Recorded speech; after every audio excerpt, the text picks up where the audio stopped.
Coucou tout le monde, c'est Aurélie, bonjour et bienvenue à chacun de vous. J'espère que vous allez super bien. Je suis contente de vous retrouver aujourd'hui pour une petite carte toute mignonne, une carte avec un petit chat et sa pelote de laine, et il a vraiment mis le bazar partout. Vous allez voir, c'est une carte qui fait vraiment son petit effet. Alors ça vous tente? Alors asseyez-vous, détendez-vous, abonnez-vous et c'est parti! Alors je vais utiliser pour cette carte-ci ma planche de tampon qui s'appelle Chalut, je vais prendre celui-ci en haut à droite. Et je vais venir le tamponner avec de l'encre Memento, de l'encre noire, donc sur une chute de papier. Et puis je vais pouvoir donc le colorier. Je vais vous montrer rapidement, ne vous inquiétez pas, ça va pas être très long. C'est une image qui est rapide à colorier et assez simple aussi. Vous pouvez colorier votre chat dans la couleur que vous préférez. Moi j'ai choisi d'utiliser des gris. J'ai 3 gris que j'utilise très souvent, c'est le CG2, le GG3 et le CG6. Alors, ils sont pas exactement de la même famille de gris, mais ils fonctionnent bien ensemble, ces trois-là. Et ces trois-là, ce sont donc des feutres UU, et ils font partie de la pochette de 80 feutres. Donc, je vous montre rapidement mon coloriage. Je commence toujours par la couleur la plus foncée, et je viens dégrader ça jusqu'à la plus claire. Simplement, en superposant les couleurs les unes à côté des autres, le dégradé se fait vraiment assez facilement avec cette marque de feutre. J'essaye de mettre la couleur la plus foncée plutôt sur l'extérieur, vous voyez par exemple autour du visage ou autour de son corps là.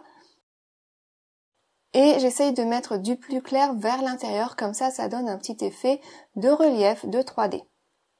Mais bon, bien sûr, on met les ombres et les lumières où ça nous plaît. Là, c'est juste un exemple, c'est juste la façon dont je le colorie quasiment tout le temps, ce petit chat. Après, bien sûr, c'est juste une suggestion, on peut varier les couleurs, on peut varier l'emplacement de la lumière, etc. Donc vous avez vu, ça se fait quand même assez rapidement. J'ai plus qu'à finir les petites oreilles. Donc pour ça, je choisis 2 teintes dans les tons roses. Je mets le plus foncé à la base des oreilles et puis je dégrade ça avec une couleur plus claire. Puis je vais lui mettre des petites joues roses également. Donc ça c'est fait déjà. Maintenant je vais ajouter les petites finitions. J'ai un stylo noir, ça s'appelle Glaze Pen et ça laisse une finition un petit peu brillante. Donc j'aime bien mettre ça par exemple au niveau du petit museau. Et puis avec mon stylo gel blanc, je viens ajouter des petites actions de lumière ci et là, surtout sur les côtés. Alors là c'est déjà pas mal, mais je trouvais qu'il manquait quelque chose, donc je vais lui ajouter des petites décos en faisant juste comme des petits éclairs sur le dos et au niveau de la tête. Et je trouve qu'il est tout de suite beaucoup plus mignon comme ça. Donc voilà, ça y est, le personnage principal de ma carte est déjà terminé. J'ai plus qu'à venir le découper, donc ça tranquillement, hein. On détourne ça avec ses ciseaux, c'est plutôt l'image qui bouge et pas tant les ciseaux. Et puis surtout, on prend son temps, c'est vraiment la clé. Là, c'est accéléré plusieurs fois. Bon, en vrai, ça prend pas tant de temps que ça non plus de découper ce petit personnage. Donc voilà, ça y est, c'est fait, il est prêt, donc je vais le mettre de côté pour plus tard et je vais m'attaquer au reste de la carte. Pour mettre à l'arrière de mon petit mot, j'ai envie d'un dégradé. Et comme le fil que je vais utiliser, eh bien, il est de couleur verte, j'ai voulu intégrer le vert à mon dégradé. Donc je vais partir du jaune, passer par le vert, le bleu et jusqu'au violet. J'aime bien mettre du violet dans mes dégradés, je trouve que ça ajoute un peu de chaleur. Le jaune, finalement, on ne va pas tant le voir que ça à la fin sur ma carte, mais c'est pas grave. Donc ça fait longtemps que je vous avais pas montré un petit dégradé, donc je vous montre quelques-unes des étapes. Et en fait, la clé, c'est vraiment de travailler les transitions en faisant des allers-retours. Vous voyez, mon vert, il est plus clair que mon bleu, donc c'est vrai que la transition entre le vert et le bleu, elle peut être assez tranchée, mais si on fait des allers-retours entre les couleurs, eh bien ça se construit petit à petit. Et puis je vais finir donc par le violet. Là encore, vous voyez, il y a une transition assez nette quand je commence, mais on ne se décourage pas, on s'arrête pas trop vite, en croyant que c'est raté, on continue, et vous voyez que petit à petit, mon dégradé se construit tranquillement, en faisant donc des allers-retours entre les deux couleurs au niveau de la transition. Et puis si le dégradé n'est pas parfait non plus, c'est pas grave, puisque c'est vraiment juste pour mettre dans le fond, donc il se verra pas tant que ça. Ensuite, je vais prendre ces 2 matrices de coupe qui sont donc disponibles dans ma boutique, les matrices de coupe Joyeux anniversaire. Je vais choisir ces 2-là du set, et je vais déjà regarder comment je vais disposer ça sur mon panneau. Donc pour ça, je m'aide de mon petit chat. Donc j'ai envie que le petit chat, il soit en train de pousser le mot joyeux, en quelque sorte, vous voyez, qu'il le fasse un peu basculer sur le côté. Il va se tenir debout sur le mot anniversaire, Et au début, j'avais bien centré tout ça, mais finalement, je vais pousser un petit peu tout ça sur la gauche pour laisser un petit peu de place sur la droite, parce que c'est là que je viendrai déposer sa pelote de laine. Donc il me faut un petit peu de place à côté du chat pour la pelote. Donc une fois que tout est bien en place comme ça me plaît, je vais passer ça hors écran dans ma machine de coupe. Et ensuite, quand je récupère mon panneau découpé, je fais attention à récupérer tous les petits éléments, car je vais en avoir besoin par la suite pour les repositionner en place. Même en faisant attention, j'ai réussi à en perdre.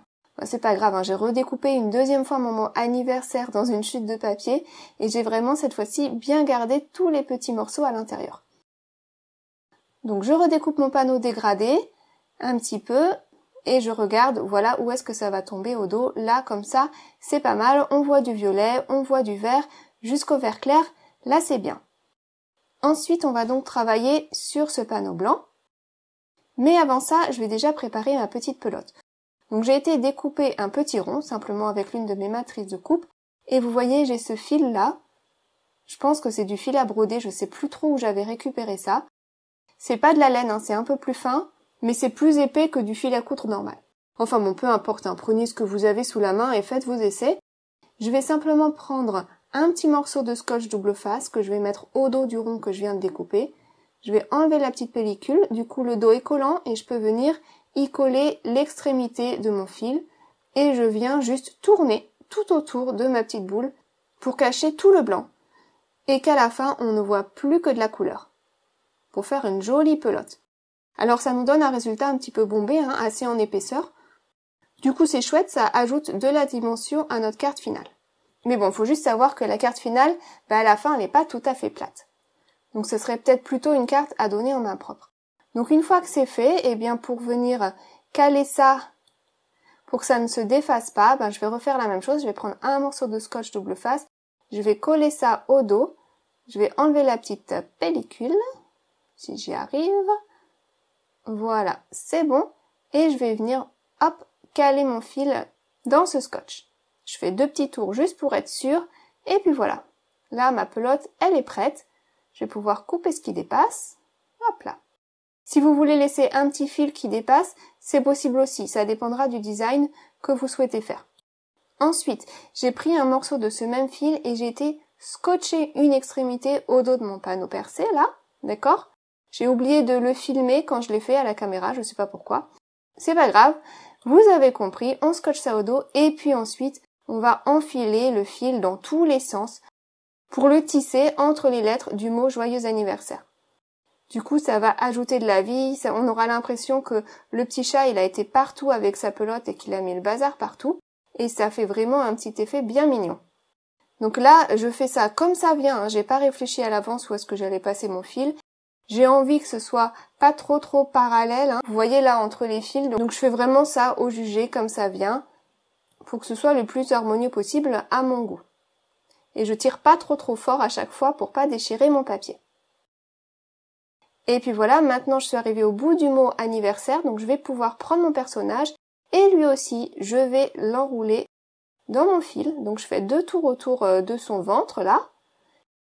Je retire mon fil à la bonne taille pour pouvoir poser mon petit chat au bon endroit, qu'il soit pas trop serré. Donc j'ai envie que ses mains viennent pousser le mot joyeux et que ses pieds soient sur le mot anniversaire. Donc là, ça me paraît pas mal comme ça. La petite boule, elle viendra se coller sur le côté, là, donc sur mon fil qui dépasse. Et je peux donc le couper, hop, à la bonne taille. Ensuite, je vais venir fixer mon personnage en place avec un petit peu d'épaisseur, simplement en lui mettant des petits morceaux de mousse au dos. Et au passage, j'essaye d'emprisonner un petit peu le fil qui est au dos, là. Comme ça, ça va permettre que ça ne bouge pas. Une fois que c'est fait, j'enlève les petites protections et je viens le coller à son emplacement prévu. Hop là, ça y est, c'est bon. Donc là, ma petite boule, elle tient un petit peu en place parce qu'il y a du scotch double face au dos, mais ça ne sera pas suffisant pour que ça tienne bien. Donc j'ai été prendre mon pistolet à colle et je viens juste mettre un petit point de colle là au niveau du fil et je pose ma pelote par-dessus. Et voilà, c'est bon. Du coup, on a l'impression que la pelote continue avec le petit bout de fil qui dépasse et que tout a été emmêlé à l'intérieur de la carte. Donc maintenant, eh bien, je peux retourner mon panneau Et puis au dos, je vais mettre de la colle partout en faisant vraiment attention à en mettre tout autour de toutes les petites lettres. Vous voyez, il y a plein de petits recoins, plein de petits endroits où ça s'avance un petit peu à l'intérieur des mots et ça, je veux que ce soit vraiment bien collé. Donc je mets des tout petits points de colle de partout. Faut pas mettre trop de colle non plus, sinon ça va baver. Mais il faut que j'en mette suffisamment pour que ça tienne. Ensuite, je prends mon panneau dégradé. Je viens viser avec l'autre panneau par-dessus. Donc je peux choisir de mettre plus de violet ou plus de jaune, hein, peu importe. Donc là voilà, c'est bon, au dos c'est collé. Et sur le devant, je peux aussi m'assurer de coller tous les petits morceaux bien en place. J'enlève avec mon poinçon quand il y a des petits endroits où ça a bavé. Et je m'assure que tout soit vraiment bien collé. Ensuite, je vais pouvoir remettre les petits éléments en place. C'est pour ça que je les avais gardés. Donc par exemple, le haut du mot joyeux, vous voyez, ça change tout. Une fois qu'on le remet en place, le mot est beaucoup plus joli, je trouve, comme ça. Et je vais faire la même chose avec le mot anniversaire. Bon, j'aurais pu le laisser comme ça, celui-ci, mais j'ai été un petit peu pointilleuse là. J'ai remis l'intérieur des petits A, l'intérieur de la boucle du V, les deux E, la boucle du S également, en prenant vraiment mon temps pour ne pas mettre trop de colle, et puis en cherchant à chaque fois dans mes petits morceaux quel est le bon élément qu'il faut remettre à la bonne place. Voilà, un petit peu comme un petit puzzle. Je fais ça vraiment tranquillement. Et puis ensuite, je trouvais que mon motif là, il est un peu trop sur le bas, ça manque de quelque chose sur le haut. Donc je vais rajouter un petit mot avec la planche de tampon chalut. Je vais rajouter le petit mot chat alors au-dessus du mot joyeux. Du coup, ça va surélever un petit peu mon motif. Ça va le tirer un petit peu vers le haut. Et je viens tamponner ça donc simplement avec de l'encre vert saphine noire. Et le fait que ça soit noir, ben c'est très bien, ça ajoute un petit peu de contraste, c'est sympa. Et là, comme ça, je trouve que c'est mieux, vous voyez. Le fait d'avoir ajouté ce petit mot-là, ça équilibre mieux la carte. Parce que cette carte-là, je veux la garder vraiment dans son intégralité, j'ai pas envie de la redécouper. Je vais la coller telle qu'elle sur une base de carte. Donc je vérifie que ce soit la bonne taille. Et puis je vais simplement mettre donc de la colle partout au dos de ce panneau. Mon flacon de colle, il commence vraiment à arriver au bout, là il va falloir que je le remplisse bientôt. Donc je mets de la colle partout et je prends le temps de bien venir caler tout ça sur ma base de carte. Et puis voilà, ça y est, ma carte est déjà terminée. Je la garde toute simple comme ça, je rajoute pas de brillant, elle me plaît telle que. Et franchement, je la trouve super chou. Elle a un petit peu de volume là au niveau du chat et puis de sa pelote, mais sinon elle est vraiment toute simple, épurée, dans le style que j'aime. Donc on a ces petits fils là qui sont entremêlés au niveau du mot joyeux anniversaire, on a ce petit chat qui pousse le mot joyeux également. Donc voilà, c'est plein de vie. Donc voilà, ça me plaît. Et vous, dites-moi, est-ce que ça vous plaît également? Est-ce que ça vous inspire? Est-ce que ça vous donne des idées pour créer avec les produits que vous avez chez vous à la maison? Et ça y est, j'ai fini. Je vous souhaite une excellente journée et je vous retrouve très vite pour une prochaine vidéo. Prenez bien soin de vous. À bientôt. Gros bisous. Bye bye.